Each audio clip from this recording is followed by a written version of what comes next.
భారత్పై పాకిస్తాన్కు అణుదాడికి అవకాశం ఎంత? పాక్ ఎప్పుడు అణుదాడి చేస్తుందంటే భౌగోళిక కారణాలు, ఆర్థిక కారణాలు, సైనిక కారణాలు, రాజకీయ కారణాలు విశ్లేషిద్దారు. అసలు భారత సైన్యం పెద్ద ఎత్తున పాక్ భూభాగంలో ప్రవేశించి ముందుకు దూసుకుని వెళ్తే, ప్రత్యేకించి సింధు లోయను దాటి వస్తే అప్పుడు అణుదాడి చేస్తుంది పాకిస్తాన్. సైనిక కారణాలు అన్నమాట. పాక్ సాయుధాలలో అధిక భాగాన్ని భారత్ నిర్వీర్యం చేస్తే, ప్రత్యేకించి పాక్ వాయుశాన్ని గట్టిగా దెబ్బతీస్తే, లేదా పాక్ అణు విద్యుత్ కేంద్రాలపై స్థావరాలపై దాడి చేస్తే, లేదా పాక్పై రసాయనిక జీవ వాయుధాలు దాడి చేస్తే అప్పుడు అణుదాడి చేస్తుంది అన్నమాట పాకిస్తాన్.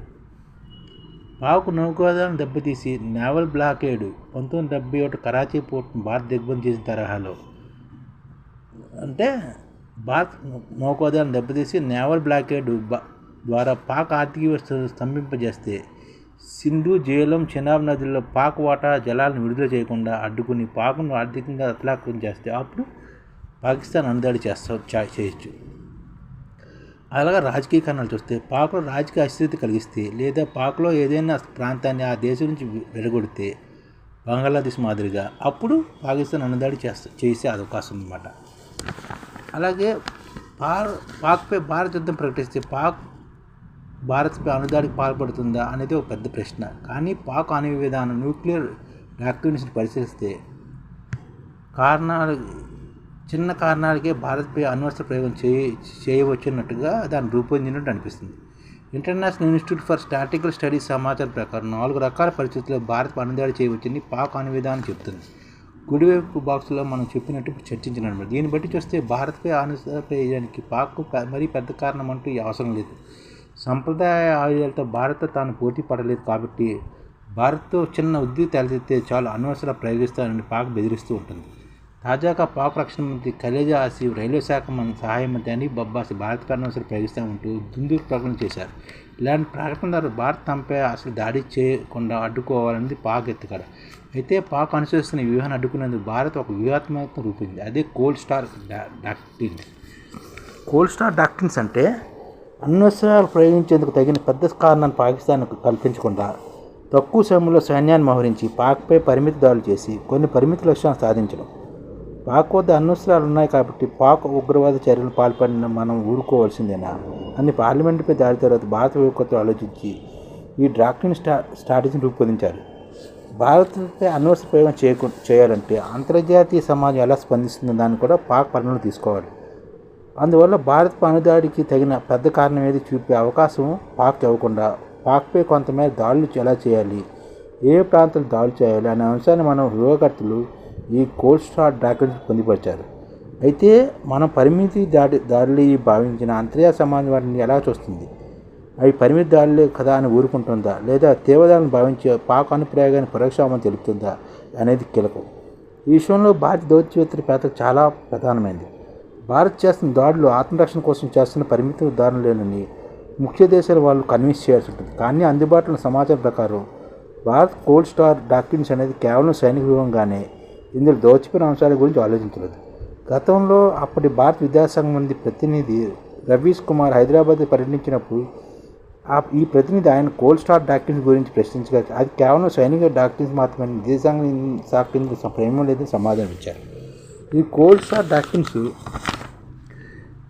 ఎదుర్కోవడానికి పాక్ కూడా సైనిక వ్యూహాలు రూపొందించింది. వీటిలో ప్రధానమైనది ప్రాక్టికల్ న్యూక్లియర్ వెపన్స్, అంటే చిన్న ఆయుధాలు. హిరోషిమా, నాగాసాకి నగరాలపై అమెరికా వేసిన బాంబులు స్ట్రాటజిక్ న్యూక్లియర్ వెపన్స్ అంటున్నారు. అంటే భారీ అణ్వాయుధాలు. అవి లక్షల సంఖ్యలో ప్రజలను చంపుతాయి, నగరాలు నేలమట్టం చేస్తాయి. కానీ టాక్టికల్ న్యూక్లియర్ వెపన్స్ చిన్నగా ఉండి తక్కువ శక్తి కలిగి ఉంటాయన్నమాట. శత్రు దేశ తాలూకు సైనిక లక్ష్యాలపై వీటిని ఉపయోగిస్తారు. అవి 4-5 వేల మంది సైనికులను చంపగలిగే శక్తి కలిగి ఉంటాయన్నమాట. భారత సైన్యంలో ఒకవేళ పాక్లో పెద్ద సంఖ్యలో చొచ్చుకు వెళితే భారత నగరాలపై భారీ అణ్వస్త్రాలు ప్రయోగించకుండా మన సైన్యంపై ఈ చిన్న అస్త్రాలను ప్రయోగించి నిరోధించి పాక్ ఉద్దేశం ఉంటాయి. ఈ చిన్న అణ్వస్త్రాలు మేము వేసిన భారత్ భారీ అణ్వస్త్రాలు తమపై వేయబోదని దాయేది లెక్క. తద్వారా భారత్ రూపొందించే కోల్డ్ స్టార్ డాక్ట్రిన్స్ దెబ్బతీయాలన్నది పాకిస్తాన్ వ్యూహం. ఇందుకోసం నాసర్ అనే స్వల్పశ్రేణి క్షిపణులను పాక్ రూపొందించి సిద్ధంగా ఉంచుకుంది. కానీ పాక్ పనిన ఈ వ్యూహం చెల్లదని భారత్ అప్పట్లో స్పష్టం చేసింది. మీరు ప్రయోగించే అణ్వస్త్రం చిన్నదా పెద్దదా అనేది మాకు అవసరం లేదు, దానికి టాక్టికల్ అని పేరు పెడతారు. స్ట్రాటజిక్ అని పేరు పెడతారా అనేది మేము పట్టించుకోం. భారత్పై మీరు చిన్న అణ్వస్త్రం ప్రయోగించినా సరే దానికి భారత్ చేసే ప్రతీకారం పెద్ద స్థాయిలోనే ఉంటుంది అని 2013 అప్పటి జాతీయ భద్రతా సలహా మండలి చైర్మన్ శ్యామ్ చరణ్ స్పష్టం చేశారు. అందువల్ల భారత్పై చిన్న అణ్వస్త్రాన్ని చేయాలన్న పాక్ 10 సార్లు నుంచి తప్పని పరిస్థితి అన్నమాట. ఈ విధంగా భారత్పై అణ్వస్త్రం దాడి జరగడానికి దీని గురించి మనం చూసామట. చరిత్ర పరిస్థితి భారత్కు రష్యా, పాకిస్తాన్కు అమెరికా సన్నిహితంగా ఉంటూ వచ్చాయి. ఇటీవల కాలంలో అమెరికా భారత్ కొంత చేరువైంది. ఇరు దేశాలు మన రక్షణ సంబంధాలు బాగా పెరిగాయి. అయితే వాళ్ళగా ఉగ్రదాన్ని అమెరికా ఖండించినప్పటికీ భారత్ పాక్ మధ్య తాజా పరిణామాలతో తాము జోక్యం చేసుకోబోని స్పష్టం చేసింది. భారత్ తిరస్కార మిత్రదేశం రష్యా ఉక్రెయిన్తో యుద్ధం తలమణకలో ఉంది. భారత్ ఉపయోగించే ఆయుధాలు అత్యధికం రష్యా నుంచి కొనుగోలు చేసినవే. వాటిలో ఉపయోగించే క్షిపణులు, మందుగుండు, స్పేర్ పార్ట్స్లో చాలా భాగం రష్యా నుంచి రావాల్సిందే. కానీ ఉక్రెయిన్ కారణంగా ఈ సరఫరాలో తీవ్ర ఆటంకం ఏర్పడింది. ఇంకోవైపు మన శత్రు దేశమైన చైనా పాక్ మద్దతుగా ప్రకటించింది. భారత్ దాడి చేసే పక్షంలో తమ పాక్ అండగా ఉంటామని బాహటంగా చెప్పింది. ఇటీవల కాలంలో పాక్ తన ఆయుధాలు అత్యధికం చైనా నుంచి దిగుమతి చేసుకుంది. చైనాతో కలిసి JF-17 యుద్ధ విమానం తయారు చేసింది. భారత రాఫెల్ విమానం సమాధానంగా చైనా నుంచి పాక్ J-10C విమానాన్ని కూడా కొనుగోలు చేసింది. ఇంకోవైపు టర్కీ కూడా పాక్ విమానాలు, ఆయుధాలు సరఫరా చేస్తుంది. ఫ్రాన్స్ మాత్రం పూర్తిగా భారత్ వెన్నంటే ఉంది. గతంలో కార్గిల్ సమయంలో కూడా ఫ్రాన్స్ భారత్కు మందుగుడు సామగ్రిని సరఫరా చేసి ఆదుకుంది. అయితే ప్రస్తుతం అంతర్జాతీయ పరిస్థితి పూర్తిస్థాయి యుద్ధాలకు అనువుగా లేవు. టారిఫ్ల యుద్ధం, ఆర్థిక మాంద్యం వల్ల చాలా దేశాలు ఆర్థికంగా ఒడిదుడుకులు ఎదుర్కొంటున్నాయి. శత్రువు గురించి ప్రయోగించే 155M తోటాలు అన్ని యుద్ధాల్లో ఎంత కీలకమైనవి. ఒకవైపు ఉక్రెయిన్ యుద్ధం, మరోవైపు గాజా యుద్ధం జరుగుతున్నంత ప్రపంచవ్యాప్తంగా ఇప్పుడు ఈ తోటాలకు కరువొచ్చింది. ఈ పరిణామాలను గమనిస్తున్న భారత్ ఆచితూచి అడుగులు వేస్తుంది.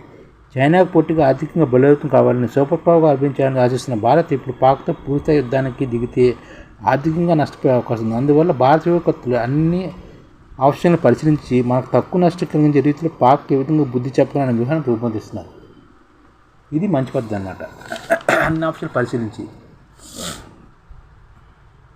భారత ఆర్మీ ఆయుధ పరంగా, రవాణా పరంగా పాక్ ఆర్మీ కంటే చాలా బలమైనది. భారత నౌకాదళంతో పోస్తే పాక్ నౌకాదళం ఎప్పుడు చాలా బలహీనమే. అయితే వాయుసేన పరంగా పాక్ సంఖ్యాబలం వెనకబడినప్పటికీ నాణ్యత శిక్షణలో భారత్ కంటే కొంత ముందంజలో ఉంది. 1995 భారత్లో ఆ లోటును చాలా వరకు అధిగమించింది. సుఖోయ్ 30 రాఫెల్ విమానాన్ని సమకూర్చుకోవడం ద్వారా పాక్ను అందంత ముందంజలో నిలబడింది భారత్. గత 10 ఏళ్ళలో ఒక యుద్ధ విమానాన్ని కొనుగోలు చేయకపోవడం, ఉన్న విమానాలు పాతవి రిటైర్ అయిపోవడం, స్వదేశీ తేజస్ యుద్ధ విమానాల తయారీ నత్తనంగా సాగుతుండడం వల్ల భారత యుద్ధ విమానాల సంఖ్య తగ్గిపోయింది. అటు పాక్కు, ఇటు చైనా రెండు దేశాలు ఒకేసారి యుద్ధం వస్తే ఎదుర్కోవడానికి భారత్ వద్ద 42 స్కాండర్స్, ఒక స్కాండర్ అంటే 18 యుద్ధ విమానాలు ఉండాలని రక్షణ నిపుణుల సిఫార్సు. ప్రస్తుతం అది 37 స్కాండర్స్ పడిపోయింది. దీనిపై వాయుసేన చీఫ్ AP సింగ్ సైతం ఇటీవల ఆందోళన 42 స్కాండర్స్ ఉండాలి, కానీ 31 ఉన్నాయి. క్షిపణుల పరంగా పాక్ కంటే భారత్ చాలా ముందంజలో ఉండడం వల్ల ఈ లోటును కొంతవరకు అధిగమించారు. అయితే పాక్ మధ్యస్థం చైనా ప్రయాణించిన నేపథ్యంలో రెండు దేశాలతో ఒకేసారి యుద్ధం రాని రీతిలో భారత్ సైన్యం నుంచి వ్యూహాలు ఉపయోగించుకోవాలని అవసరం ఉందన్నమాట.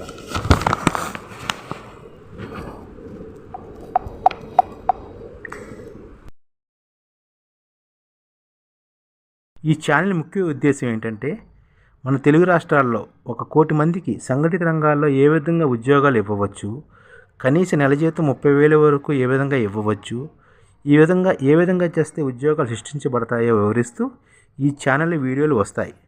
అలాంటి వీడియోలు మీకు కావాలంటే మన IDF భాస్కర్ ఛానల్ని సబ్స్క్రైబ్ చేసుకోండి. IDF అంటే ఇండియన్ డెవలప్మెంట్ ఫోర్స్.